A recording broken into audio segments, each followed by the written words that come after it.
Hello and welcome back, guys. We're now starting a new story, Echoes of Yesterday, by A_Castaway. You can find author's profile link in the description. Let's begin Chapter 1. Aizawa looked at each of his students, searching for their old spark, for a sense of normalcy after the war, but all he found was their long faces and glassy eyes. Shinso Hitoshi sat in Aoima's place. The perfect image in his memory was definitely broken. His gaze stopped on Bakugo's empty seat. The boy was still being closely monitored in the hospital because of his heart. Midoriya was watching that same empty seat, guilt churning his stomach. Shota Aizawa had to close his eyes for a second. He cleared his throat, attracting the attention of his students. Welcome to your second year at UA. The silence grew heavier. To see these young people, looking so old and serious, with scars on their faces and hands. He himself was having a hard time adjusting after that traumatic war, and he was an adult with experience, who had been in the field for years, so what about these children? The last vestige of their innocence had been taken from them. This year is going to be special, he continued in the same morbid tone. Some of you will continue to train as much as last year, while others will have to attend rehabilitation with different specialists. The dormitories are still open, but if you prefer to live at home, UA has promised to be flexible. He saw Kaminari's brain disconnect at that moment. His eyes were unfocused and lost into space. Could he really blame him? He saw everything happening and like him couldn't intervene. We'll take this week slowly, no real classes to let you go back to normal. Shudo Todoroki's snort came in a beat. Normal. Sure. What's more normal to sit at a desk after stopping a war? Will they ever be normal after all that went down? Aizawa did not utter another word. He just couldn't. What could he even say? He took another look at his class, taking in their facial expression, the forced smile of some and the lack of life in their eyes before exiting the room. The door closing, leaving the class alone, they should catch up but they already did. They spent the last weeks in the same hospital. Playing cards, coloring and talking in hope to escape their own mind, their own thought, their own memory. Were they even ready to start school again? Tenya Ida stood up like a perfect class president, picked up the new timetables that were waiting on his desk and began to distribute them. Still limping, he placed the paper in front of each of his classmates, receiving small thanks or nods of approval. When he arrived in front of Midoriya, he laid down 2 pieces of paper. For Bakugo. He murmured uncertain. Izuku nodded. I'll make sure to give it to him tonight, thanks. Ida nodded acknowledging the reply before regaining his desk. The absence of their classmate was weird. Compared to certain beliefs, Bakugo was pretty calm in class and in general, so the silence was still the same as before. The problem was the clear anguish of knowing when he will come back. If he ever comes back, none of them want to believe that he will never sit again with them. As everyone read their new routine, Mina couldn't stop the tears from rolling down her cheeks when she saw the third PRD of every Wednesday, Modern Hero Art History. She looked for her name, but Miss Kayama was nowhere to be found. She abruptly stood up, knocking over her chair, startling everyone, before excusing herself and running out of the classroom. Without thinking, Eijiro Kirishima was already standing. I'll go check on her, he said promptly before disappearing into the corridor in search of his friend. After a few minutes of turning and changing floors, Kirishima heard a faint noise. He turned to the door and pushed it open. It was a cupboard filled with all kinds of school supplies, and on the floor was Mina Ashido, the most confident and brave girl he had ever known, crying. Her head in her knees, hugging them. Silently, he sat down beside her and put his arms around her. She looked up with the same remorseful eyes he had. He offered her a rueful smile. It'll be all right, he said, his throat tightening, not believing his own words. He placed a hand on her cheek, trying to wipe away her tears while trying not to shed his own. The simple gesture tore at her heart and she began to sob, returning the embrace as a tear escaped Eijiro's eyes. They held each other as they mourned. as they grieved their professor. The classroom door opened again and Mina and Ijiro, holding hands, came back in. They had been missing for over an hour. Their eyes were red and their faces swollen. Some of their friends smiled at them when they returned while some just acknowledged their presence. They went to their desks, separated for a few seconds before Kirishima turned in his seat to hold the girl's hand. She smiled at him, gratitude and appreciation on her lips. Todoroki, Midoriya, Jiro, Ida and Shoji were gone. Kaminari turned to his friends. He was worried, but he felt that he was not legitimate enough to be of any comfort. He himself was not great, but only psychologically, while his friends were all injured both physically and mentally. He was the only one left at the barrier, he did not fight during the war. That made him feel guilty. You didn't miss a lot. Ectoplasm came to tell us about the math program and said to not feel pressured this year, he informed them. He also said to start reading the chapter on arithmetic or algebra or something like that. Shimmed in Hanta. He didn't mention that. Kaminari argues back, turning to his desk mate. He did. You just never listened till the end. He did not. Their little squabble seems so normal. They all started to argue together about what their professor had just told them. Most of them supported Hanta's statement and a minority agreed with Kaminari. Everyone smiled and giggled at the stupid debate, which could be solved with an email to their professor. Which, after minutes of bickering, they finally agreed to do. The classmates who had left came back to class, their faces lighting up like the mood of the room. After the little misinformation spread, they started talking about a lot of things. Some more school-related than others. Mostly they talked about some series they were all watching, if they were honest. When lunchtime came, Aizawa entered his class with a sense of relief, seeing the long faces of this morning gone, replaced by smiles and scowls. The chatter gradually died down as the students noticed their teacher. Class dismissed this afternoon, he announced, Midoriya can stay, the rest of you can go to lunch. Izuku Midoriya looked a little confused but turned to his friends and assured them that he would be right behind them. His classmates were just starting to gather their things and leave the classroom, saying goodbye to their teacher, happy to have no lessons this afternoon. The green-haired teenager did the same, but instead of taking the door he went to the front desk, where his professor was waiting. You wanted to talk to me about, he timidly started. One for all. Aizawa cut him off. I am aware that you are losing the embers. Being a hero might be an impossible goal, so I had a proposition, a backup plan if you may. Midoriya gulped, he still was processing that someday he would be quirkless again. He was not ready to say goodbye, but hearing it from someone else was harder than he thought. He accomplished his dream, he was a hero, but maybe never again. Could he be satisfied by only those memories once the embers die down? Aizawa let the kid in front of him take in and gave him some time to think about. He had the whole day ahead, he could wait. What is it? We were discussing with All Might about your quirk. He estimated the embers won't last long enough for you to be a hero after graduation. Izuku inside churn, his throat tight. He didn't think it would be so soon. I would like you to join the general studies during the internship time of the hero course and join them for a PRD per week. You would graduate twice, so in case you cannot continue your career you could go to university and find another. The voice of Aizawa became distant. University. He never imagined going to university. Even when he was quirkless he was certain to become a hero in the end, quirk or not. Unfortunately it was the reality and he had to face it. Again you can refuse, but it is in your best interest. His eyes were lost and wet.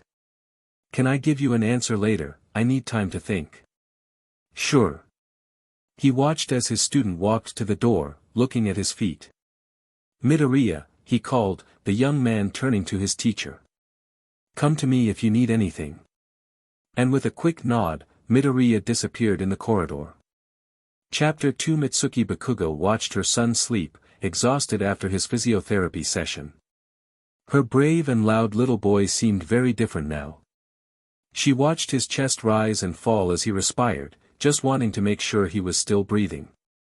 She sat in that hospital chair for hours, as she had done for the past few weeks, making sure her child was alive. Her husband, Masaru, was at work today. They had both come every day, even some nights at first. Eventually, it became afternoons only, and now it was just one of them who came to watch over their boy. They would come with food and a new laundry bag. Masaru preferred to bring books, while Mitsuki would bring magazines. Today was especially hard for Katsuki. He kept quiet the whole day, only cursing when he was in pain while exercising to regain mobility in his right arm. He was there in the hospital while all his classmates were sitting at their desks. While he was too tired to even stand for more than half an hour. He felt so far from being a war hero. Katsuki was snoring when Mitsuki left the room quietly, ready to go, when she bumped into someone. She would recognize this hair and eyes even if someone erased her memory. "Oh, sorry Izuku, I didn't see you there," she said apologetically, but the young Midoriya was already brushing it off and apologizing as if he was the one at fault. A faint smile appeared right after, at least this one was still the same. "You came to see Katsuki, right?" "Oh, yeah auntie. I have some homework for him." He smiled, showing his backpack. "How was he today?" The sigh left her lips before she could think. "Tired still, but he'll be okay. He is sleeping, so I was about to go home." Izuku offered her a tight smile. Bakugo was really struggling with the heart transplant. They were checking and loading him with a lot of medication to avoid rejection, but he was so drowsy due to them. The physiotherapy for his arm plus his hearing really went down after the final battle. He could understand why Kaken was so tired. "I'll stay to keep him company, you can go without a worry," he promised. Mitsuki just ruffled his hair saying goodbye before leaving the hospital. Izuku approached the door and opened it slowly and quietly. He entered the room on tiptoe, trying to be as discreet as a mouse in the night. Placing his bag on the floor, he hovered over his best friend to make sure it was him before sitting down in the chair. He just watched the blonde boy sleep, happy to be of company. At least the quiet dark room could help him think. It started simply about the day, the group physiotherapy, the silly atmosphere when he came back to class until Aizawa's words came back to him. Suddenly, he wished Katsuki was awake so he could distract him from the truth. He was no hero. Not anymore, at least. He was back at square one. The quirkless kid. The one who was always destined to be ordinary. It didn't matter that he'd once held one for all, a power that never truly felt his. He'd always viewed it as a public quirk, something that belonged to the world, not him. But he had worked tirelessly, sacrificed so much just to wield it, to make it his own. And now, it was slipping away. All of it would fade into history. Before he even realized it, tears were streaming down his face. His teacher had always told him to think about his future, but every time he tried to imagine what came next, his mind dragged him back to the battlefield. The sound of the rain pounding in his ears, the acrid smoke burning his lungs, the chaos of war blurring his vision. It was always there. The weight of it, staining his hands, staining his soul. He was a murderer. He killed someone. He couldn't save him. He did not save him. He was cut short of his self-deprecation when a pillow hit him square in the face. "If you came here to whine, get the hell out," the gruff voice demanded. The green-haired boy straightened up in his seat, a genuine smile spreading across his face. He was relieved to see his friend awake. "Kaken." Katsuki growled, annoyed by the burst of enthusiasm. He would have preferred to stay asleep. "Give me my pillow back," he grumbled. Izuku stood up, placing the pillow he had received behind his friend's back before gently forcing the blonde to lie back down. Katsuki let him do it, too exhausted to put up a fight. Izuku moved to the small table, picking up the dark green hearing aids before carefully placing them on his friend's ears. Katsuki grimaced as they clicked on. The sound of the heart monitor always seemed so loud. "You okay?" Izuku asked, reaching for the light to turn it on. "Yeah, what's going on at school?" his friend retorted, turning onto his left side to watch the other teen settle into the chair, one that had seen many visitors. "Not much. We mostly just sat around. Apparently, we'll be doing nothing for most of the week," the green-haired boy recalled. "I also have your timetable if you want to check it out." Before Katsuki could respond, Izuku was already waving a piece of paper in front of his face.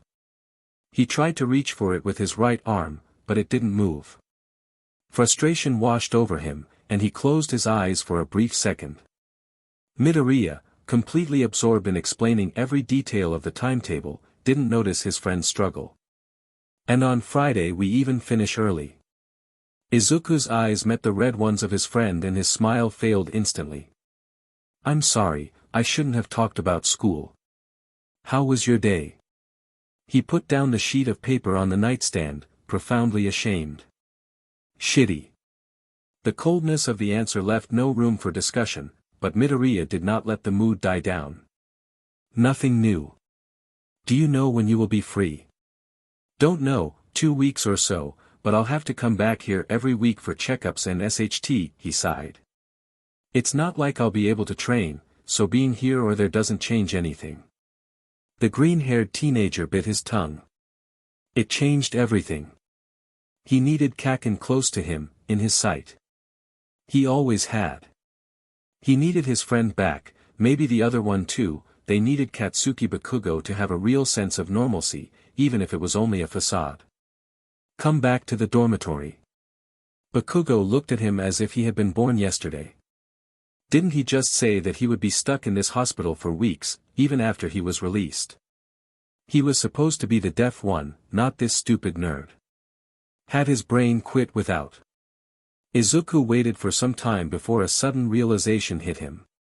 "I mean, if you can get out, of course." The blonde teen rolled his eyes. "You stupid, of course I'll be back at the dorm." He needed to go back to the dorm. He couldn't keep being a burden to his parents. Every day, he'd watch them, coming and going, doing nothing, just existing. He'd heard his mother cry. His mother. Mitsuki F. Bakugo, the strongest person he'd ever known. She cried when she thought he was asleep. How could he continue to impose on them like this? They needed time to heal, to process the war.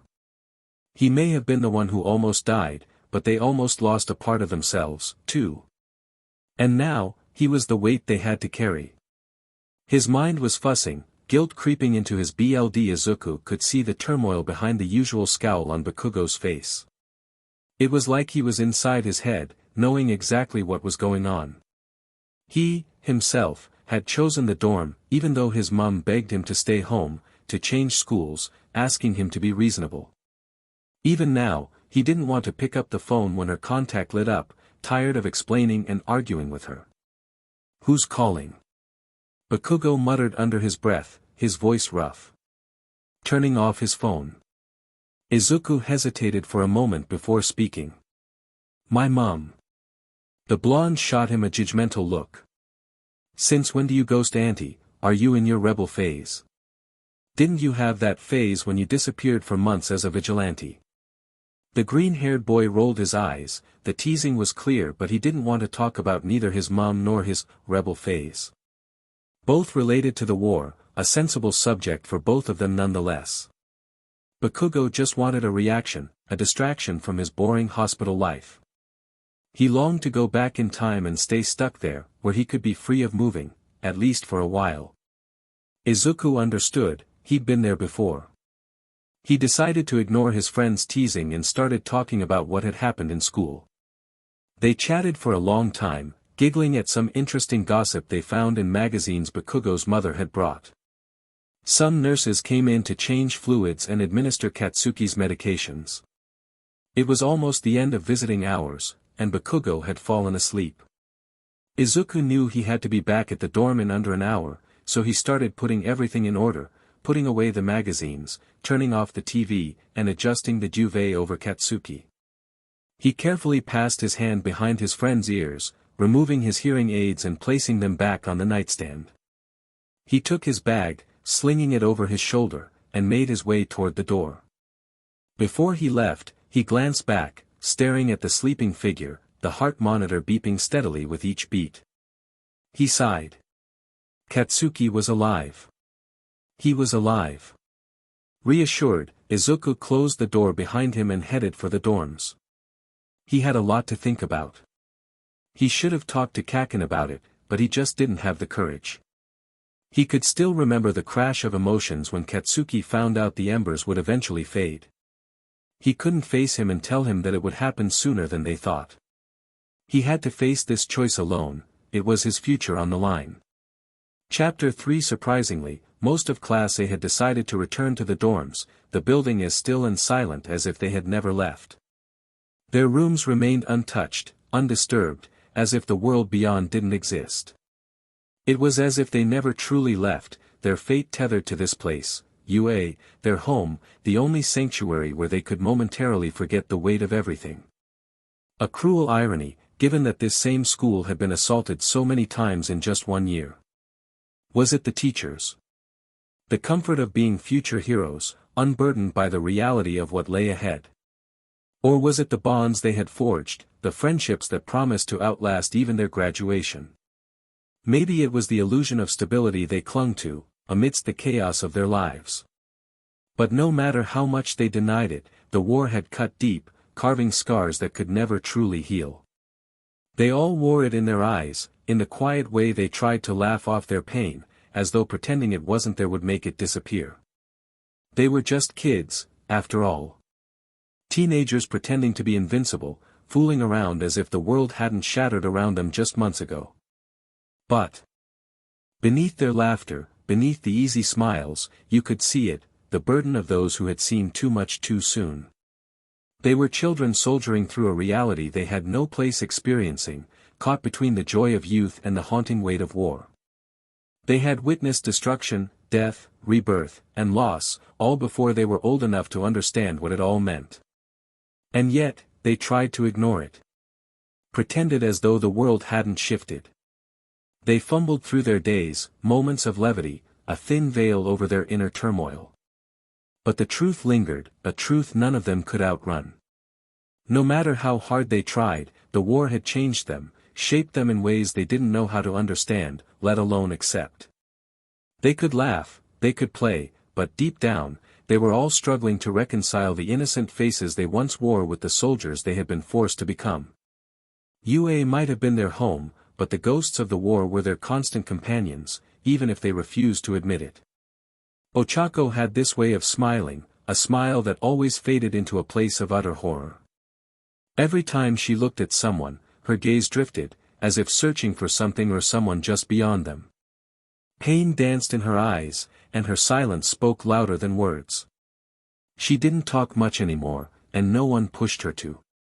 No one dared to dismantle the quiet that surrounded her.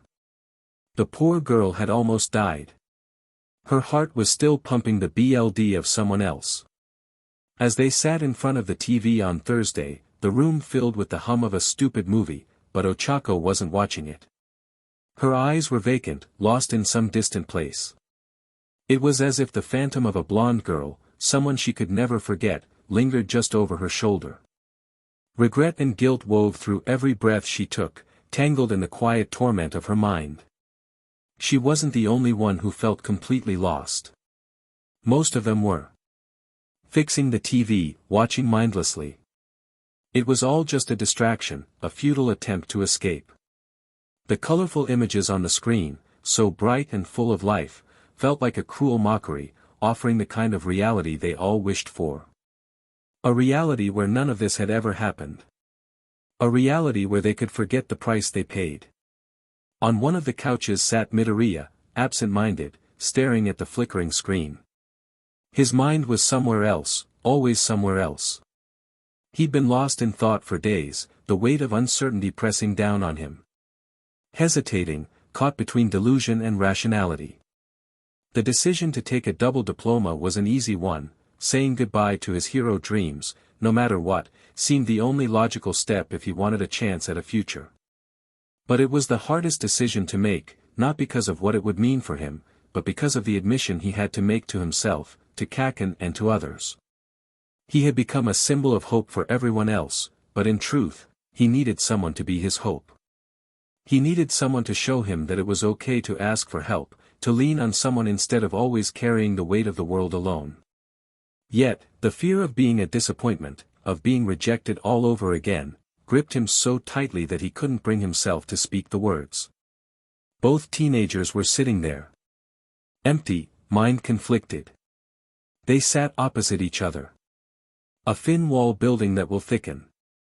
Different expectations on their shoulders, haunted by the same battle, by death, by ghosts that should not exist. Problem was, one was putting on a brave face, selfless as always, conflicting with himself, while the other became a stone, always putting herself away and refusing to play pretend like her other classmates. The movie ended, a return to reality. They all had to go to bed, even if most of them couldn't close their eyes without panicking. Scared to believe they will not experience something as devastating soon. Even Ida didn't have the heart to remember the curfew when most of them were all cuddled up at 3 in the morning sipping hot beverages on the floor of the common room, considering he did the same. Some stayed awake till it was time to prepare for school, and others fell asleep reassured by their friend's presence. Morning always came as a savior, offering another day without having to put themselves on the line. They could go to class and be like any other students of this country. Izuku had one thing in mind: the decision was made and he had to deliver his answer. He marched right to the teacher lounge, ready, while the others went right to class. Opening the door, his demeanor changed. Anxiety creeping in. Fortunately the lounge was mostly empty. He scanned the room, seeing no trace of his homeroom teacher. He would have sigh of relief if his eyes didn't catch the blonde hair of someone he knew too well. Hesitant, he marched up to his mentor. Yagi Toshinori looked up from his class preparation planning, sensing a presence, a smile appearing on his lips at the sight of his little protege. Young Midoriya, what a lovely surprise. How are you, my boy? The green-haired boy offered a gentle smile. Good, he answered, his eyes still scanning the lounge. All Might watched him, letting a calm silence between them. After a long minute, Izuku redirected his interest to his mentor. Sorry. Do you know where Mr. Aizawa is? It is to talk about redirecting you to general study. It was not a question, it was an affirmation. Izuku's eyes flickered. He thought it was secret, but apparently it was only basic knowledge for the professor of this school. It's a good opportunity. We talked about it at length with the principal and the general study teachers as well. They can't wait to teach you, young Midoriya. Yagi Toshinori tried to keep his voice excited, but he could see his reflection in the eyes of the young man in front of him.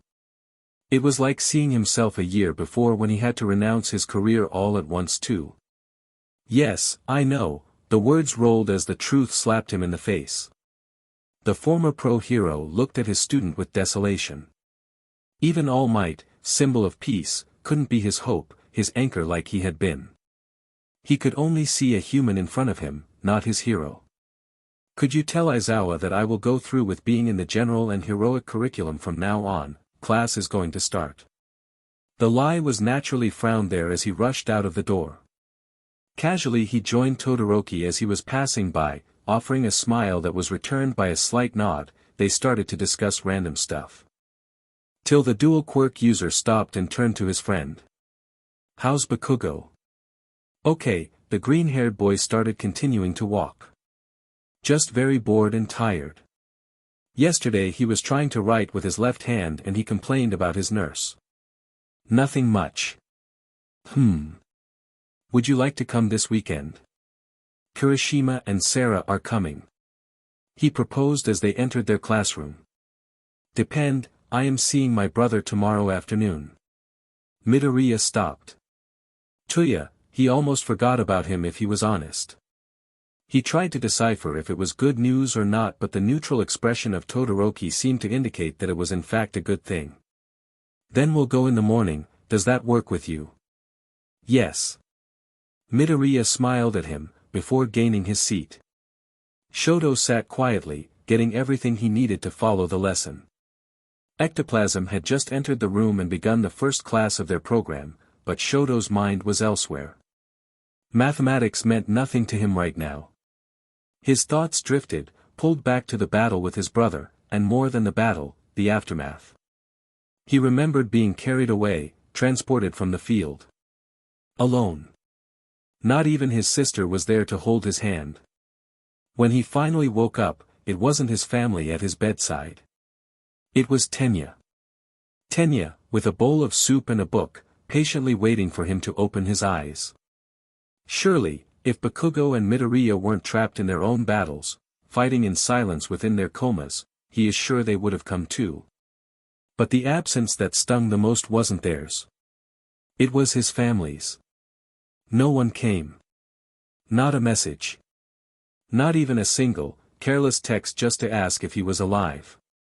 Only a brief visit from Natsuo, the day before his release, and even that was just to sign some papers. They barely exchanged a word. After 10 minutes, Natsuo was gone. That's when it hit him. The truth that had always lingered in the background, quiet and cruel. No one in his family truly cared about him, not as a person. He had always been a creation, a tool, something designed for success. A weapon. And now that he wasn't needed anymore, now that he wasn't performing his purpose, he was nothing. An object without use. Something to be put away, forgotten. Left to collect dust. He would never be seen. Not by them. Todoroki. Todoroki. The class is over. Want to go for a walk? Shoto looked up.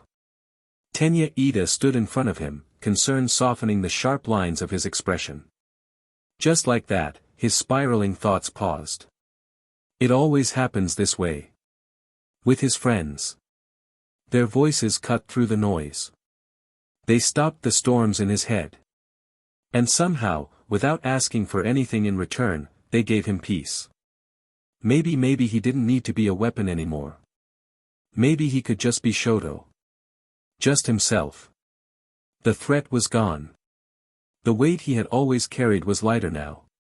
He was free.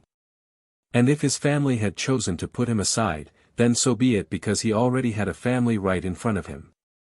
Yes, he said, standing up without hesitation. Let's go. Maybe he wouldn't be forgotten after all. At least not by the people who truly mattered. Maybe this was what it meant to be seen.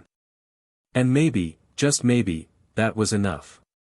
Chapter 4. You were supposed to sleep in on Saturday, the first day of the weekend, the little break that everyone waited for. But when you're hospitalized, there's no such luxury. Nurses came and went as they pleased, the lousy doctor made his daily rounds with a gaggle of med students trailing behind him, and breakfast was served at 7 sharp, whether you were ready or not. And, like clockwork, at 8, the physiotherapist arrived to make the morning even more insufferable. Like every other day, the soup was horrid, bland to the point of insult. Only the fruit had any real taste. Katsuki picked at the tray, watching as the doctor prodded at his vitals, explaining things to the students in that detached, clinical way. He was used to it by now, but it still felt like an invasion, like they were digging around inside him, both metaphorically and literally. Then came the red-haired demon of the morning, the physiotherapist, with his annoyingly bright smile and endless optimism. Katsuki hated him on principle. They started small. Sitting up. Standing. A few steps. Coordination drills. Balance work. Nothing glamorous, nothing heroic, just trying not to pass out after 20 minutes on his feet. Who knew getting a new heart could be so draining? He'd killed all for one, with this heart, this stranger's heart beating inside his chest. Back then, adrenaline had carried him, burning like a wildfire. Now he could barely stand without shaking. The come-down was humiliating. But the worst part wasn't the walking, it was the arm.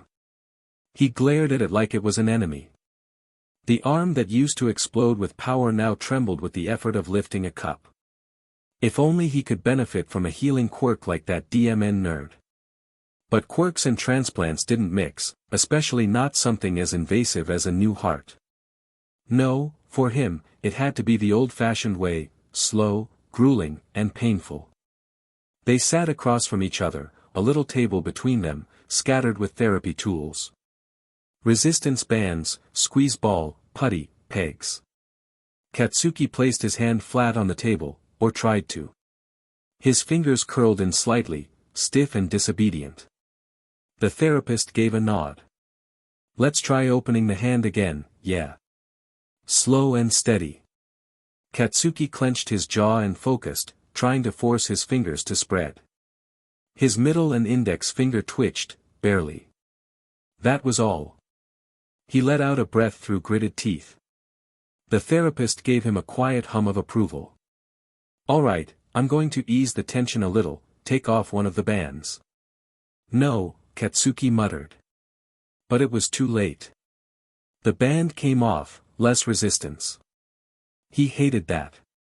Hated the idea that he wasn't strong enough even for this. Again, he tried. This time, the fingers extended a little more, but a sharp pain shot up his arm. He let out a sharp breath and curled over slightly. Son of a beach, he hissed, the pain making his heart rate spike visibly on the monitor. The physiotherapist glanced at the screen, then back to Katsuki. He placed a hand gently on the table. That's good. That's progress. Pain is part of the process. You're doing great. Katsuki didn't answer. He just stared at his hand, watching it tremble. The room was quiet except for the beeping monitor and his slightly ragged breathing. He hated this. Hate feeling weak. Powerless. Dependent. They went on, moving. To grip exercises, squeezing a stress ball, pinching clothespins open, moving small weights between fingers. Each task felt ridiculous, like something made for toddlers. Each one made his pride ache worse than the pain in his muscles. Eventually, his hand gave out completely. He dropped the ball, chest rising and falling quickly. Sweat clung to his brow. Let's take a break, the therapist said gently, reaching for a towel to dab his forehead. But Katsuki turned his face away. Don't touch me. The therapist backed off, giving him space, just like he always did. Katsuki's eyes stung. He hated this. More than pain. More than weakness. It was the helplessness. The silence in the room was louder than the constant beeping of the heart monitor. The door creaked open. Bakugo. It was Todoroki's voice. He stood there, his back turned to the door. Visiting hours had apparently started. The physiotherapist quickly packed up all the materials and left with a positive comment about today's session. Todoroki and Midoriya remained at the door, even after the doctor left, watching the blonde boy who still had his back turned to them. We'll come back in a few minutes, Kaken, Izuku announced before closing the door. Once they were gone, Bakugo quickly wiped the dampness from his eyes. He laid back in his bed again. Feeling miserable. Pathetic. Silence came again, taunting him. A man had saved his life for him to be useful, to help, to become a hero, and instead he was stuck in this hospital bed like a cripple. He couldn't even lift a spoon to feed himself. If he could punch himself, he would. The door opened again after less than 10 minutes, this time both teenagers entered the room. We're back, Kaken. Izuku's voice announced, always soft and ridiculously kind. Todoroki followed, a bag of snacks in his hand and his neutral happy expression. Which to popular belief resembles his normal, emotionless face. Bakugo snorted. Nerd. Icy hot. He acknowledged. Without waiting, both boys found somewhere to sit, leaving the snacks on the table. Bakugo would never admit it in front of them, but he was so thankful for the food they brought. Even if it was junk food, at least it had another taste, something other than pure blandness. They ignored what had happened when they first arrived, fully aware their friend wouldn't answer any questions and might even call someone to kick them out. Todoroki and Midoriya started talking, trying to include him. Well, it was mostly Midoriya babbling about that stupid series they had all started watching back when they were in the hospital, the one they couldn't stop watching, even though it was the worst piece of media ever made. The plot was awful, the actors were painfully obvious, the effects looked like they came straight out of the 60s, and the direction was about as bad as it could get. At lunch Kaminari and Kirishima arrived with bags of takeout and their usual personality. Katsuki suddenly wished the battery of his hearing had run out before they could cause him a migraine with their stupidity. They ate in a good atmosphere, laughing and chatting. Katsuki falling asleep lulled by the yakking of his classmates. Todoroki took that as his clue to live, he had places to be. He took the bus, then the train, heading outside the city. Once there, he boarded another bus. The trip was long, always was, but he had been making the same journey for weeks now. Somehow, he found it calming. A quiet moment, just him with himself. A well-deserved break. When the bus stopped, he stepped off slowly, facing the massive building before him. A strange facility. He was never quite sure if it was a prison or a hospital. Maybe both. At the gate, he stored his bag in a locker, took off his jacket and belt, double-checked for anything metallic. He passed through the detector without issue, but a man in a crisp blue suit still stopped him for a pat-down. He walked a long corridor, the man trailing behind, until they reached another checkpoint. After clearing it, he was finally allowed to push open the door of a sterile room, cut in half by a thick pane of glass. Behind the glass, his oldest brother lay in a hospital bed, looking straight at him. He used to feel that shiver whenever Dabi was near. But now, staring at Tuya, all he felt was pity. That was all that resonated between them. "Hi," he said, hesitating. He had never come here alone before. The rest of the family was usually with him. Were they running late? He hoped so. Sitting across from the brother who had once tried to kill him wasn't his idea of a pleasant afternoon. He doubted it was anyone's. "Hello, Shoto," came the response, filtered through the electronic voice. His name sounded strange, distorted through the machine, but he couldn't expect Tuya to speak, not when it looked like he could barely keep his jaw from falling apart. They stared at each other in silence. Shoto had never really spoken during these visits anyway. He usually sat in the corner, letting the others talk, observing, unnoticed. After a few minutes, the machine crackled again. "How are you?" "Go," the door burst open before he could answer. "Sorry, Tuya. Natsuo had an exam," Fuyumi called out, approaching the glass. "I already told him yesterday, Yumi," Natsuo muttered, following behind her. "Oh, hi Shoto," he added, barely looking at him.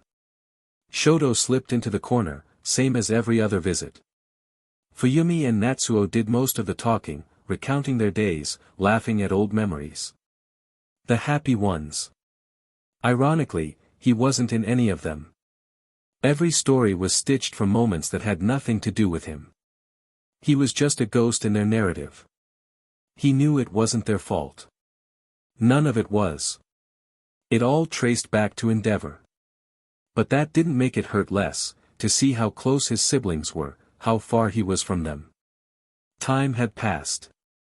There had been abuse, grief, a fake death, villainy, attempts at reconciliation. Still, they were a unit. And he was, something else. Something apart.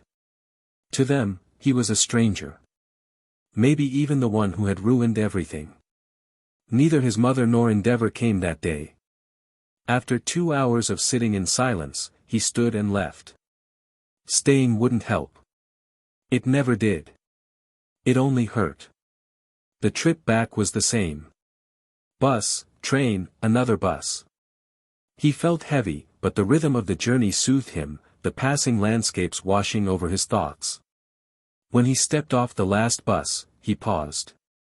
Across the road, Ida and Tsuyu were waving at him. A faint smile tugged at his lips as he crossed the street to join them. Chapter 5. The radio show had been hectic tonight, and all he wanted now was a hot shower and to be swallowed whole by his mattress. He was still struggling to adjust to life after so much destruction, torn between the weight of the past and the uncertainty of tomorrow. He pushed open the door to their flat, letting his shoes and coat fall on the floor. No lights were on, his husband must be asleep, then. He wandered into the kitchen, which opened up into the living room, and grabbed a glass of water. But as he turned toward the living space, he immediately choked and spit out the water in surprise. "Gosh! You scared me!" he exclaimed. There, sitting silently on the couch, was Shota Aizawa. His expression unreadable, he absently stroked one of their cats nestled in his lap, watching him with quiet intensity. He put down the glass and joined his husband, placing a small kiss on his cheek before sitting down. "How was your patrol today?" he asked, taking the dark-haired man's legs onto his lap. The cat scurried away with a chatter of frustration at having been moved. "Good, nothing happened," the monotone voice responded. "Eri and I went to a cat cafe after my shift." He smiled. The blonde hummed, rolling up the pants on his husband's right leg, letting the prosthetic come into view. He slowly removed it, setting it aside. Then, he peeled off the different types of socks, letting Shota's stump breathe. Aizawa watched as Hizashi removed his leg. Since he got that prosthetic he almost never removed it. The blonde man was always there, doing it for him. He was so grateful for his husband and the care he gave him. A calm and pleasant atmosphere reigned between the two, as always. Even during fights, there was this energy between them that kept them tethered. Hizashi began to rub the stump gently, massaging both legs, making Shota close his eyes. "She's sleeping," he added after a while. "We should go to bed too, it's late," the blonde offered. It was late. The show usually ended around 2 in the morning, and he had a half-hour drive from the studio. Add to that the time they had spent sitting in the dark, just feeling one another, they really should get to bed. Without so much of a warning, the blonde man stood and lifted his husband off the couch. Carrying him straight to the bathroom, he set him down on the bench before closing the door. Aizawa started to undress as Yamada turned on the water, steam slowly invading the air. Hizashi removed his clothes and accessories. Once the bath was full, Shota transferred himself into the bath, sinking into the hot water with a soft sigh. Hizashi slipped in after him, sitting between his legs and resting back against his husband's chest. Arms wrapped around him almost instantly, and the brunette rested his head on the blonde's shoulder. They stayed cuddled in warm water, exchanging soft kisses and sweet whispered words. The water had turned lukewarm by the time they decided to get out. They dried each other off with light chuckles, teasing and laughing as they passed the towels over ticklish spots. They played like kids, discovering how the gentlest slide on an arm could send shivers up the spine. Then came pajamas, toothbrushes, Hizashi pulling faces in the mirror just to keep that light smile dancing on his partner's lips. After Hizashi finished applying his night cream, they finally made it to bed, collapsing into the mattress with a sigh and a soft giggle. They lay in silence, staring at the ceiling, basking in the quiet comfort of simply being together. Hizashi was just starting to drift off when Shota spoke, barely a whisper. "I'm glad we survived the war." The blonde opened his eyes, turning his head to meet his husband's gaze. War was never a topic that entered their conversations casually. They had talked about it, searching for answers, maybe closure, but without finding either, they quietly returned to normal life, as teachers, as heroes, as a host and parents. The grief for colleagues, friends, and the before of their lives stayed with them, shared silently, carried together. He reached out, grazing his husband's face with his fingers, then kissed him softly on the lips. A shy smile curled on his lips. How lucky he was to still feel shy around the man he loved. "Me too," he whispered. "We're lucky." It was true. Aizawa could have died on that battlefield. He could have vanished like the others. There could have been a funeral instead of a welcome home party with Eri. He could have been a widower, a grieving father with no clue how to explain to a 10-year-old that daddy was never coming home. But he wasn't. He was lucky. Lucky to wake up with his husband by his side. Lucky to have a little girl who kept adding drawings to the fridge. Lucky that his family was whole, safe and sound. Yes, he was lucky. Aizawa smiled, pecked Hisashi's lips, and closed his eyes, falling asleep almost instantly. The loud blonde was exhausted too, but he stayed awake a little longer, resisting sleep just to look at the love of his life breathing, resting, existing in his story. He studied every feature, every pore, every detail of his face. Making sure he was okay. Making sure he was there, not disappearing into a black hole. Only then, slowly, he let himself drift off, feeling more at ease. A few hours passed before a small weight crawled onto the bedding, stirring them both awake. A little figure climbed between them, clutching a cat plushie, pulled the blanket over herself, and fell right back to sleep. The two men looked at each other and smiled, hugging the little girl between them as they too returned to sleep. Together, safe, and whole. The warmth of the night faded with the morning light. By the time the sun rose, the softness of shared silence had been replaced by the weight of duty once again. Aizawa dressed quietly, careful not to wake the others, the lingering peace already beginning to slip through his fingers. All Might was waiting for him outside in his car. The atmosphere in the car was heavy. Not uncomfortable, but strong of anguish. After all, it was never easy to come together to confront a student with the kind of reality that was about to slap them in the face. "I heard you already took care of young Midoriya's general course planning," the retired hero began. Aizawa responded, eyes fixed on the road. It was a hard decision. He could still picture the tremble in Midoriya's lip, the watery eyes that had appeared when he'd handed him that second timetable along with a calendar of tasks he would have to complete, even while still technically part of the hero course. Even outside the internship PRD. Midoriya was incredibly competent. He wasn't first in class, but he was a pillar of its balance. He inspired his peers and, if he was being honest, he inspired him, too. He would have made an excellent pro-hero. He was sure of it. Tokoyami asked who will be his next mentor, he added. Yagi frowned. Hawks was retired now, sure, but so was he, and he still mentored the next generation.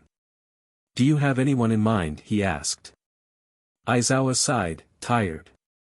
"I don't. I'm already looking for mentors for Yaoyorozu, Ashido, and Azui. I can't call in many favors anymore, most of my contacts are either underground or dead. And underground work, it's too much now, after the war. Too much child trafficking to fight through." His voice was flat, resigned. They continued discussing the scattered status of their students, Class A and B alike. So many issues had exploded in the aftermath. The war was still with them. Its fingerprints were on everything like a non-cleaned crime scene. The last 2 weeks of class had been full of panic attacks, silent stares, crying fits, and kids flinching at the slightest sound. These students were broken in ways that didn't always show, and it was their fault. Why had students from other hero courses across the country been protected, while theirs were thrown into war? Why did some heroes vanish only to return after the worst had passed, applauded as if they hadn't fled while children fought and were scared for life? How had the Hero Commission allowed that? These questions chewed at their conscience, but the answers changed nothing. The damage was done. They arrived at the hospital after a long drive filled mostly with sighs. Walking through the sterile halls, they made their way straight to the room. Just outside the door, they found Bakugo's parents sitting in the hallway chairs. "Miss and Mr. Bakugo," Aizawa greeted, his voice calm. "All Might. Professor Aizawa. It's nice to see you again," Masaru replied for both of them, standing to shake their hands, offering a warm smile. "Katsuki is getting changed," Mitsuki added, arms wrapped tightly around her husband's. They waited in thick, uncomfortable silence. Mitsuki clutched her husband's arm like it was the only thing keeping her grounded. She didn't want to hear what her son's professors had to say. Her son was getting discharged. He should be coming home. She could watch over every little thing. But the presence of these two men meant that probably wouldn't happen. "I'm done," came a voice from inside the room. The parents entered first, followed by Aizawa and Toshinori. Katsuki was sitting on the bed, his right arm in a sling, cables trailing from beneath his shirt to a heart monitor. Aizawa noted that his complexion was better than last time, less pale, fewer bandages. Just a nasty scar on his cheek now. Not as bad as Midoriya's, the one that traced his skull, but still brutal. Everyone took a chair and settled in. When the room quieted, Aizawa was the first to speak. "We're here to talk about Bakugo returning to UA," Mitsuki tensed. Masaru gently took her hand. Katsuki's eyes lit up. "We know that, after everything, you might be against the idea of him going back," Aizawa continued. "And we'd understand. But he could still come home every day. It would only be for classes. And of course, no training until we get full clearance from his doctors." Mitsuki's shoulders loosened slightly. Knowing he could come home every evening made it easier to breathe. She glanced at her husband, who nodded at her, then turned toward their son, who was already watching them. "That seems reasonable," Masaru began. "And it would be nice to have you home." Katsuki frowned. The monitor beeped faster, not enough to be alarming though. "Hell no," he snapped. "I'm going back to the dorms whether you like it or not." Mitsuki stood up, anger taking over as always. Immediately raising her voice. "Over my dead body, Katsuki. You're coming home. I'll drag you myself if I have to." "I won't. I'm falling behind in class and this stupid homework won't make up for it. I'm going back to the dorms. I already made up my mind." Responded with the same anger. "You made up your mind. You died, Katsuki.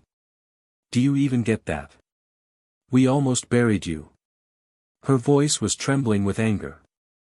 "I died. It's not about you. You don't get to use that against me. I died. I died and I came back.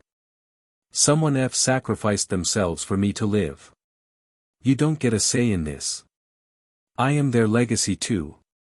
I'm not weak. And I'm needed at UA, I have to be there, not at home." Mitsuki didn't have a comeback. She was out of words. They had never talked about the death. Nor about Edshot's sacrifice. She stayed there, looking straight into her son's eyes. Eyes full of fury and determination. Aizawa and Toshinori exchanged glances. They had assumed the Bakugos had already discussed Katsuki's future before they arrived. Apparently, they hadn't. How had something this important never been brought up? Minutes passed in tense silence, the two blondes staring each other down like mirrors. The heart monitor beeped steadily, slowing down as the anger started to fade in Mitsuki's eyes. When it did, Katsuki added, quieter but unwavering. "I'm not running away from my responsibilities. I'm a hero." His mother dropped into the chair behind her, defeated, her body heavy with the weight of what she was about to accept. Masaru wrapped an arm around her shoulder, holding her gently. "Fine. Whatever." Katsuki grinned, just a little. A mix of pride and relief warming his face. He was going back to school. The rest of the meeting carried on, shifting toward practicalities, his rehabilitation, his class schedule, adjustments to his dorm life. They discussed support systems and security measures to ease the parents' concerns. Toshinori went on in length about the therapy programs available. Katsuki snorted, clearly unimpressed, only to be immediately reprimanded, surprisingly, by his dad. After a long hour the discussion ended. His parents had to leave for work and his professors had to go back too. Toshinori left first with Aizawa. Aizawa stayed in the corridor waiting. Masaru kissed his son's forehead which made the young man growl. He was not 5 anymore but he didn't say anything. "See you tomorrow, son." Mitsuki hesitated, just for a second, then reached out and ruffled his hair rough, almost annoyed. Katsuki pushed her hand. Gosh, they were infuriating. Eat well. She muttered. Katsuki didn't answer, but he watched them go. Aizawa came back in the frame of the door. Arm crossed, soft gaze meeting the conflicted eyes of his student. You don't have to prove anything, Bakugo. I know, he said. Chapter 6. The corridors smelled the same as they had before the war began, bleach and sweat. He didn't miss it. Bakugo stood silently in front of his classroom door. The others had been inside for 2 hours already, and he had just arrived, ready to reintegrate the bunch of extras. He hesitated, his left hand hovering over the panel. It felt odd, almost forced, to use his left arm. He tried to move his right, but it didn't even twitch at the command. Nervous, he slowly slid the door open, drawing all eyes to him. They stared at him in silence, an uncomfortable, suffocating silence. Bakugo had braced himself for chatter and chaos, the kind of noisy welcome the extras were always good at. But this was worse. He marched slowly to his empty desk, every step echoing in the quiet room, not a single pair of eyes leaving him. Some of them he hadn't seen in a long time.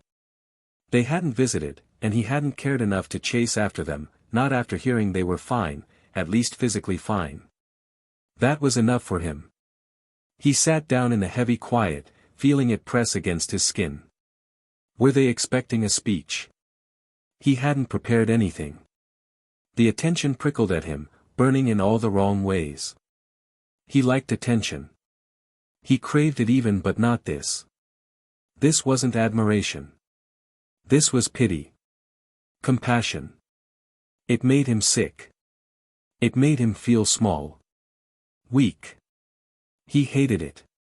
The silence stretched, unbearable, until finally someone cut through it. Good to see you back in class, Bakugo. It was Kirishima's rough voice, offering a welcoming smile, cutting through the silence. Bakugo shrugged, he did not know what to answer. Luckily for him, Ectoplasm walked in ready to start his class. Bakugo tried to keep it together. 2 hours of math, just numbers and silence. He stared at the page, but everything swam in front of him. The numbers he wrote were twisted, wiggly. His handwriting looked like some toddler's first attempt at letters, huge, shaky, wrong. His chest tightened. He was sad. He glanced to his left, eyes narrowing at his friend's notebook. The neat equations there only made his own scribbles look worse. The heat in his gut simmered into full-blown anger. He looked ahead, Denki's notebook looked decent for once. Better than his. Something sharp twisted in his chest. A shrill alarm suddenly pierced the quiet room. It burst from his chest, sharp, high-pitched, screaming. His monitor. The one strapped to him since the transplant. It never went off unless his heart was out of control. Chairs scraped. Heads turned. Ectoplasm appeared in front of him in a blink. Bakugo, you okay? He glared at the teacher, rage boiling through his veins, but said nothing. His vision bounced from the worried faces around him, the panic in their eyes, the space they gave him like he was fragile. He hated it. Every second of it. His chest spasmed. He realized, he wasn't breathing. Or maybe he had been, but now it felt like each breath had to claw its way out of his throat. Loud. Ragged. Wrong. His hand shook around the pencil, clenched so hard the wood cracked. Then Kirishima was there, gently lowering him to the ground. Everything erupted at once, voices, shuffling desks, the scrape of chairs against the floor. Midoriya was clearing people out of the way, Todoroki pushing desks aside with quick efficiency. Ectoplasm knelt beside him, fingers at his wrist, checking his pulse. Calm. Focused. Ida, get Recovery Girl and Aizawa. Now. Bakugo. Breathe, slowly, okay. In and out. The voice came from somewhere, he couldn't place it.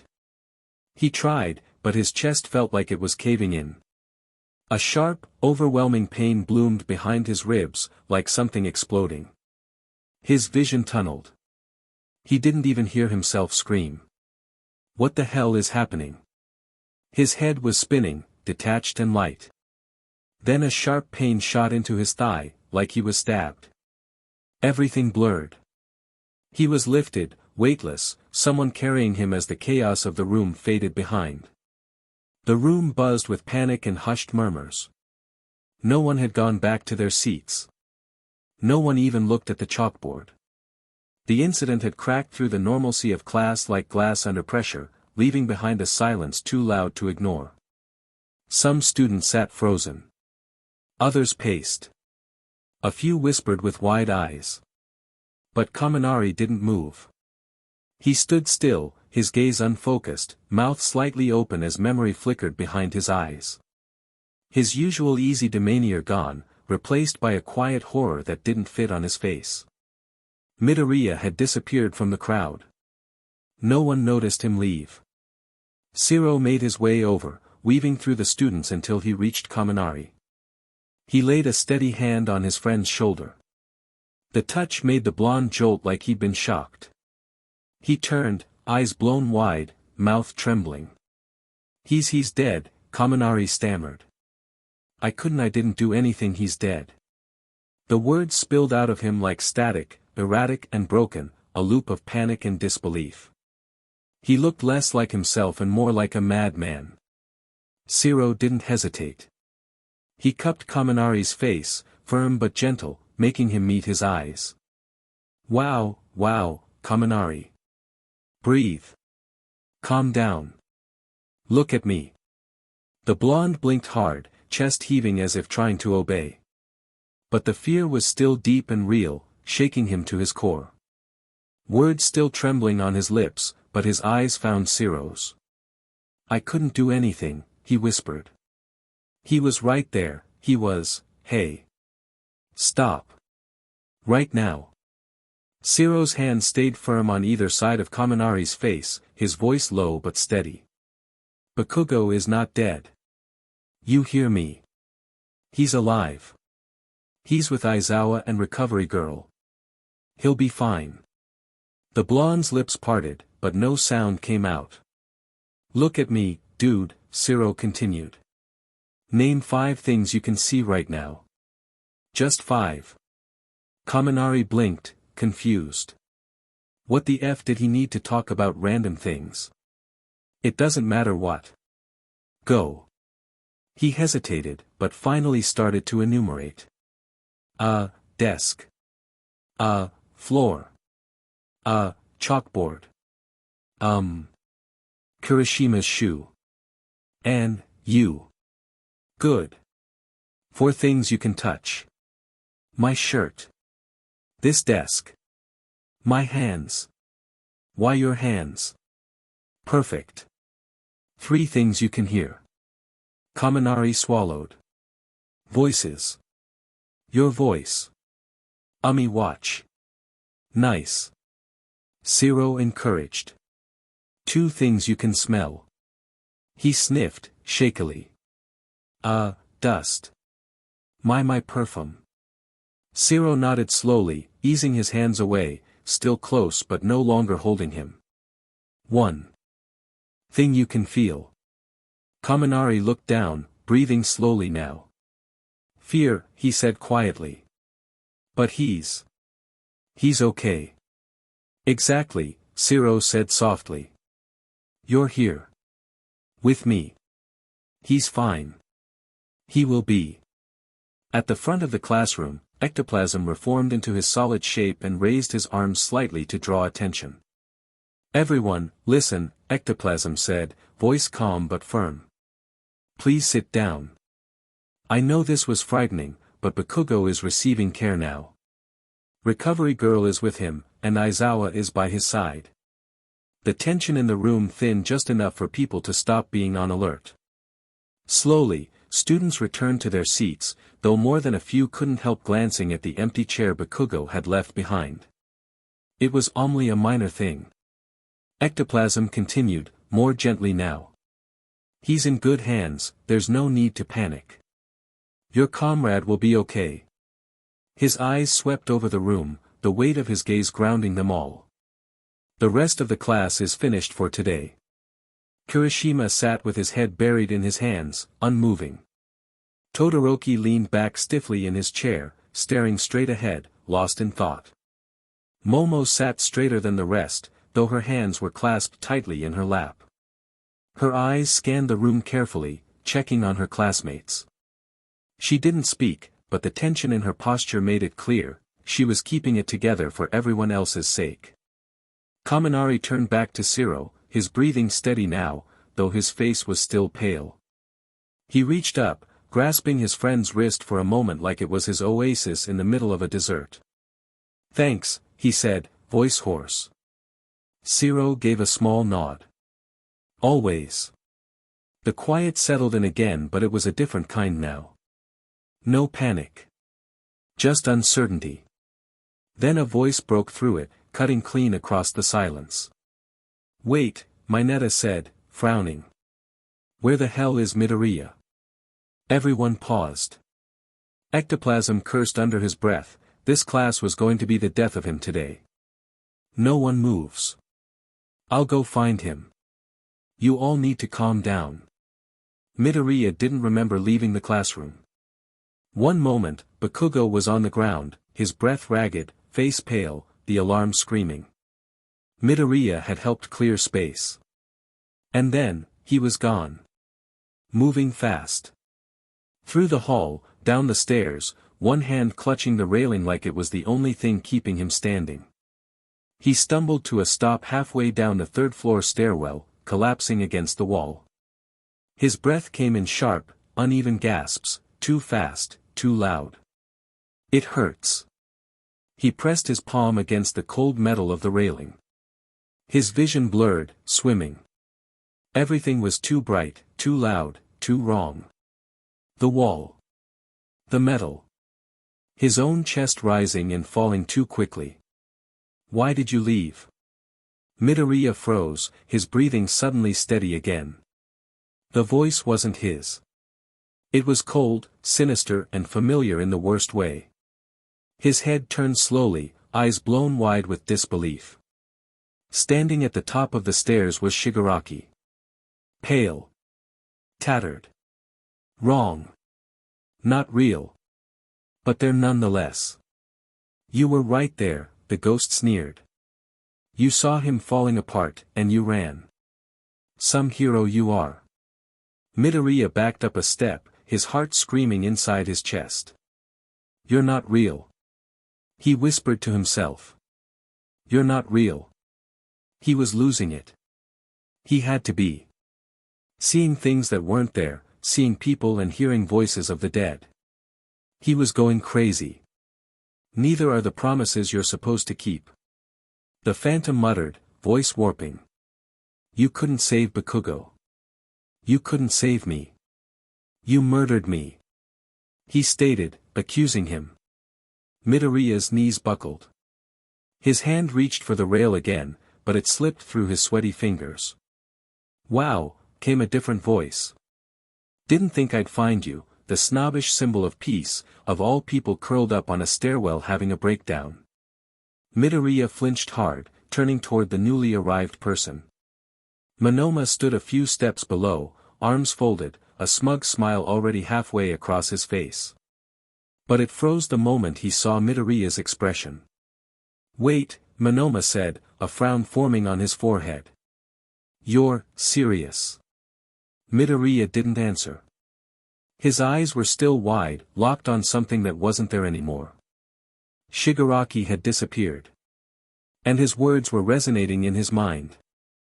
Guilt slowly builds up in his inner conscience. Monoma blinked, silence stretching between them. Then, awkwardly, he climbed a step closer. "Hey. Hey, look at me," he said, voice quieter now. "Whatever is going on, it's not real, all right. You're okay." Midoriya's hands were shaking, his breath still too sharp. Monoma hesitated, then crouched beside him, tone uncharacteristically level. "Just breathe. I don't want you passing out because you can't get enough oxygen in your system, he muttered, awkward, but earnest. I won't help if you do. He paused. I mean, I will. But I'll hate it. He chuckled, a bit dry. Midoriya let out a weak laugh that cracked halfway, more sob than humor. Monoma glanced sideways at him, uncertain. The arrogant blonde wanted to ask, the question hung on his tongue, but he didn't. He figured he'd hear it soon enough anyway. UA gossip traveled faster than any rocket heading to space. So they stayed there, quiet on the stairs, waiting for the green-haired boy to calm down enough to go back to class where they were supposed to be. Bakugo woke up, the weight of exhaustion still clinging to his limbs. The ceiling above him was painfully familiar, he knew this room too well. Too many visits after pushing himself too far with the other nerd. But this time, he was the one in the bed. He turned his head, and of course, the first thing he saw was his homeroom teacher's tired, unimpressed stare.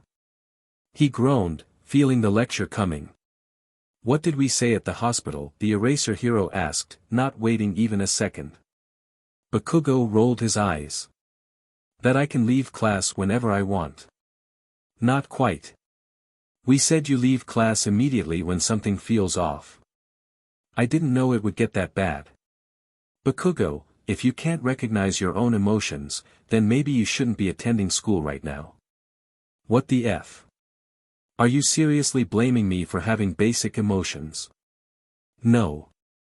Just that ignoring them nearly landed you in the ICU again. Bakugo looked away, jaw tightening. Aizawa didn't soften. You're not weak for having emotions. You're reckless for pretending you don't. Bakugo looked away, jaw clenched. He hated this. The weakness, the quiet tone, the eyes that weren't mad, just tired. Aizawa's voice softened just a fraction. I'm not pulling you out of school. The blonde looked up, surprised and hope blooming in his soul. He thought his teacher would have called his old folks and wouldn't be able to stay. Aizawa's gaze flickered. Not yet. He added. But you need to start being honest with yourself. Your heart's been through enough. Silence hung in the room for a beat. Then Aizawa stepped back, tugging on his scarf. Some of your friends are waiting to see you. End of the day already. You slept through most of it. Bakugo blinked, surprised at how much time had passed. He knew his body was exhausted, but not to that end, he was still tired actually. Rest. Aizawa added, already heading for the door. We'll talk more tomorrow. Kirishima stepped in first, followed closely by Shiro, Kaminari, and Mina, all hovering awkwardly at the threshold like they weren't sure if they were entering a recovery room or a lion's den. The door clicked shut behind Aizawa, leaving behind a silence that felt too loud. Bakugo shifted in the bed, rubbing a hand over his face. His muscles were stiff, his head a little foggy, but the ache in his chest had dulled. Not gone but manageable. He was so tired. He didn't have much time to think before the door opened again, this time slower. Yo, a familiar voice came, unsure but warm. Kirishima. Bakugo looked up to see him step inside, followed by Shiro, Mina, and Kaminari. They hovered in the doorway for a second, unsure, and Bakugo immediately rolled his eyes. What, you all come to gawk? He snapped. Of course not, bro. Kirishima said with a small smile, pulling up a chair. We came to walk you back to the dorms. Figured you wouldn't want to do it alone. I could've.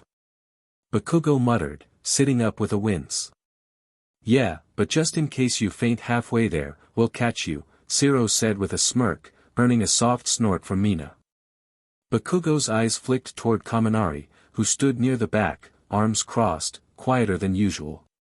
He looked like he wanted to say something but didn't. He was just like a plant in a room, a simple decoration.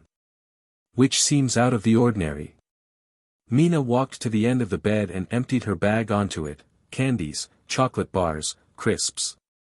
A lot of choices, none of them healthy, but food all the same. Recovery girl said no junk food, but I brought some anyway. Sue me, she said with her usual dramatic flair. Bakugo didn't smile, but the corner of his mouth twitched, just slightly. Without saying anything, Mina pulled out the only bar made with cereal and apple and handed it to him, knowing full well he wouldn't go near the rest. You really scared us, Kirishima said, voice lower now, just as he reached for one of the chocolate bars, only to get a quick tap on the hand from Mina when he went for her favorite. I'm not gonna fall apart, Bakugo muttered, eyes on the blanket. It was just a bad day. No one's judging, Kirishima said gently. We just want you back with us. Bakugo didn't respond, but he didn't argue either. Like hell he could argue with an affirmation thus solennel. The silence settled in again, softer now. You ready to go? Zero asked after a beat. Bakugo stood up, testing his balance without holding the bed. Yeah. They moved toward the door together. Mina chatting with Zero as Kirishima seemed to be the bag holder of the day, Mina's and Bakugo's bag in hand. As the group started to shuffle out, Bakugo lingered for a moment, glancing toward Kaminari. The blonde still hadn't said a word. You coming or not, dunce face? Kaminari blinked, startled. Yeah. Yeah, I'm coming. He spoke, falling in step behind the others. Chapter 7 Izuku stayed longer than the others in the renovated gymnasium. Not many of them were able to train fully yet. Recovery still fresh, the doctors had advised they take it easy for a few more weeks and their professor wished to even extend it. He was supposed to train lightly. But he couldn't. Not today. He needed to push himself after this shitty day. He had wanted to check on Kaken, but his mind was elsewhere. So he threw more punches. More kicks. His gloves tore at the knuckles. His arms ached. He was a sweaty mess. He needed the ache. He needed it to mean something. As if hurting could prove it was all real and that what happened earlier today was only fiction. When it felt like enough, he grabbed his things. The training field was empty now, soaked in the dim blue light of early evening. The ache in his muscles was oddly comforting as he took the shortcut back to the dorms, cutting through the service path near the edge of campus. Cold air clung to his sweat-damp shirt, making him shiver. That's when he saw him. Again. Just ahead of him stood Tamura Shigaraki. His hair was pale and messy as ever. That half-curled smile tugged at his mouth like he knew something Izuku didn't. Like he always had. The shadows made his eyes unreadable. Izuku stumbled to a stop. Shigaraki didn't speak.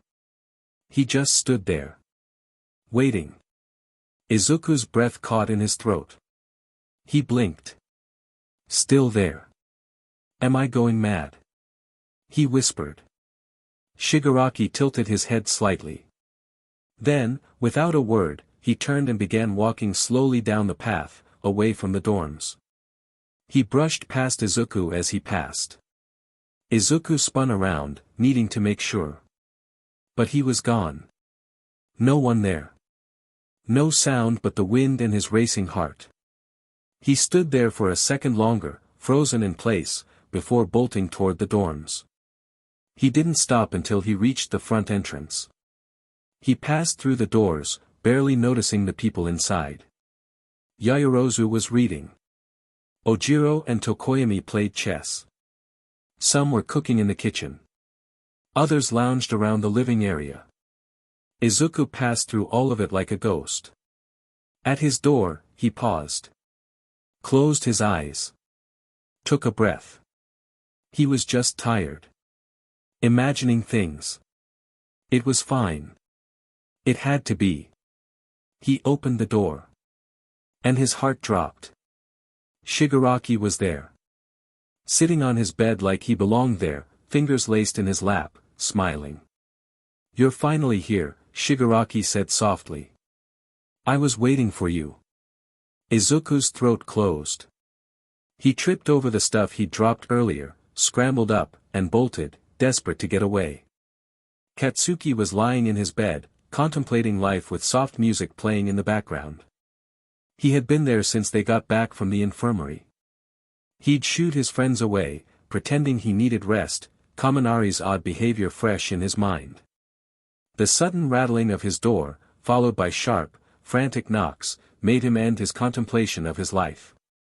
He should have left his hearing aid on the nightstand to pretend he didn't hear anyone trying to break in. Still, he dragged himself up and padded over, irritation already simmering. What the F? His words died in his throat when he saw who it was. Breathless, stood his childhood friend, Izuku. He opened the door wider without a word, silently stepping aside. As the green-haired boy passed him, the sharp scent of sweat hit Katsuki's nose, making him grimace of pure disgust.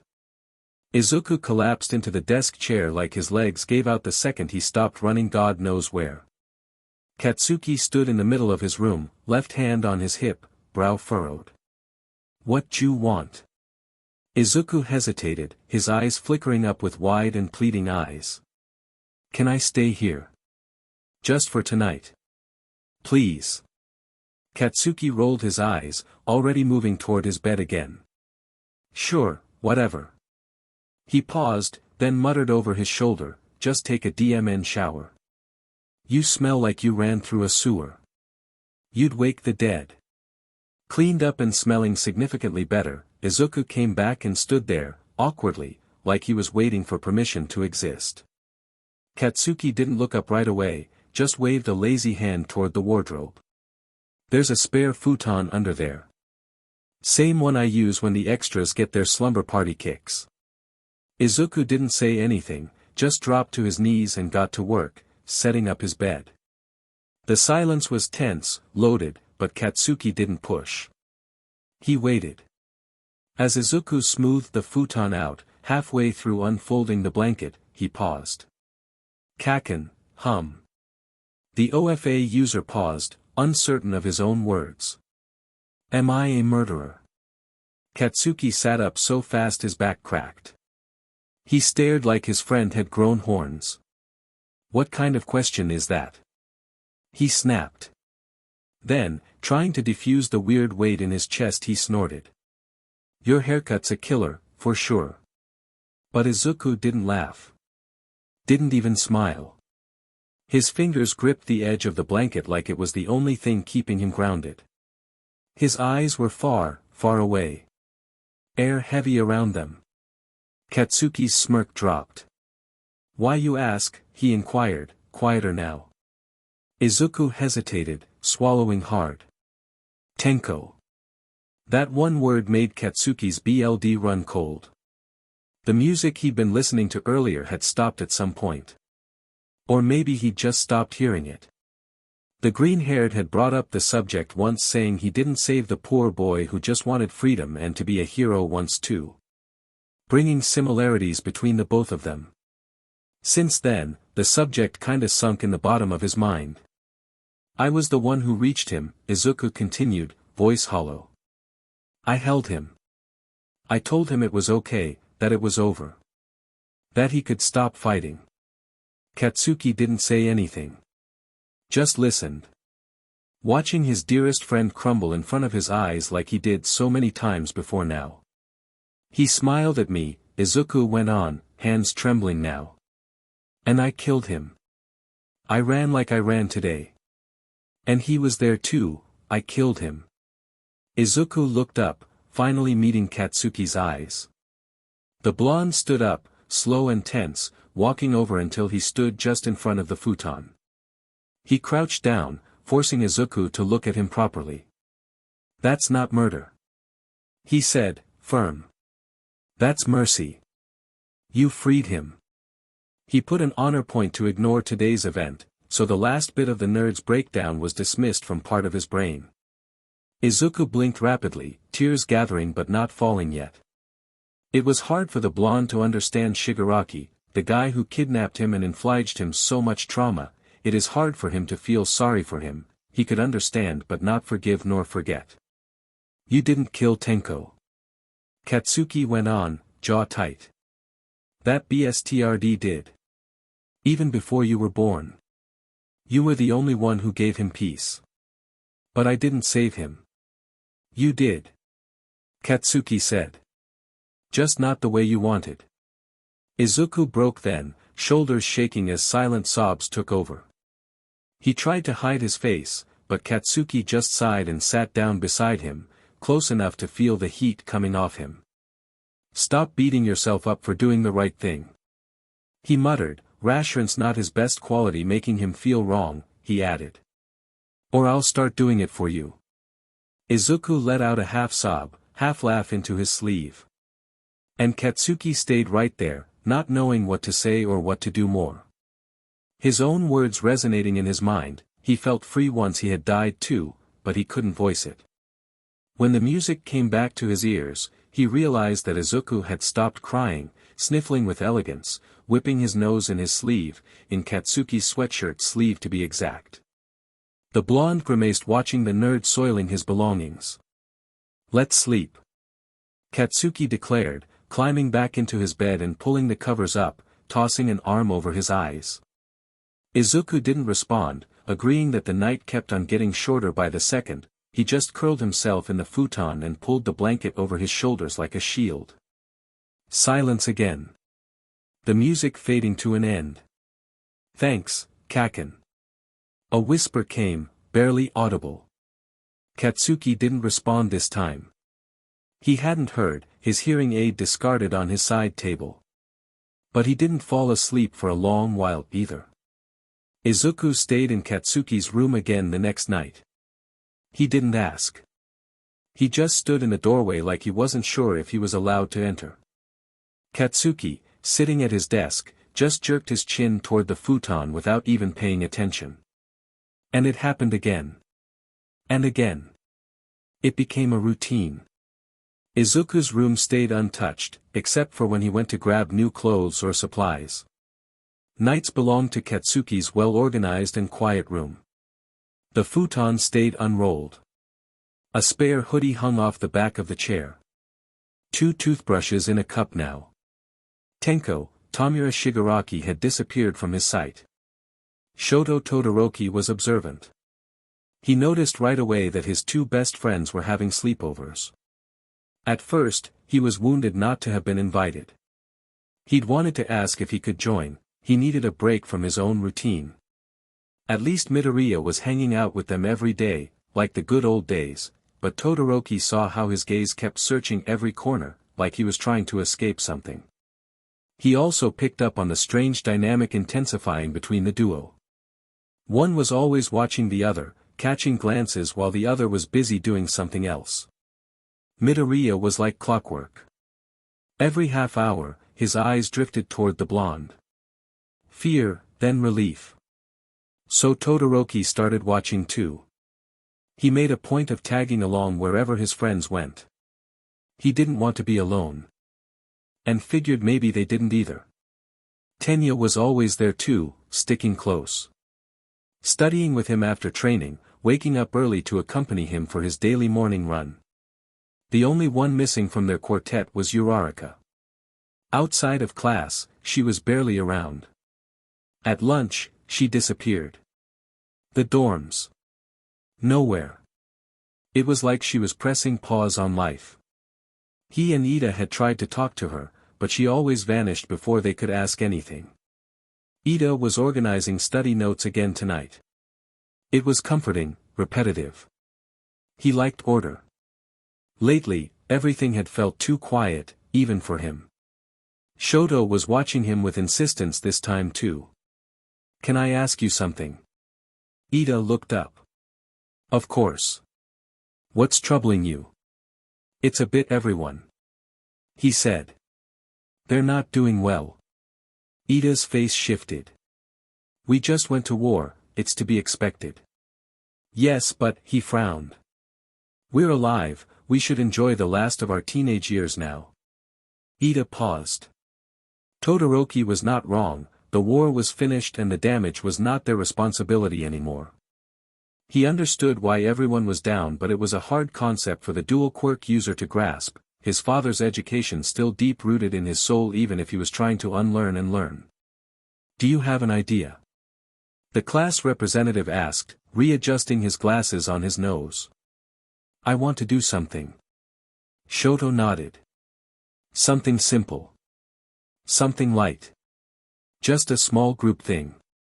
Ida tilted his head. "Like a game night?" Shoto smiled. "Yes." And the next morning, his plan was in motion. He had stayed up late designing a little flyer for the little party, ignoring his bedtime. When morning came, he waited for Ida, and instead of their usual run, they headed off to print enough copies. Then came the trimming of each flyer to just the right size.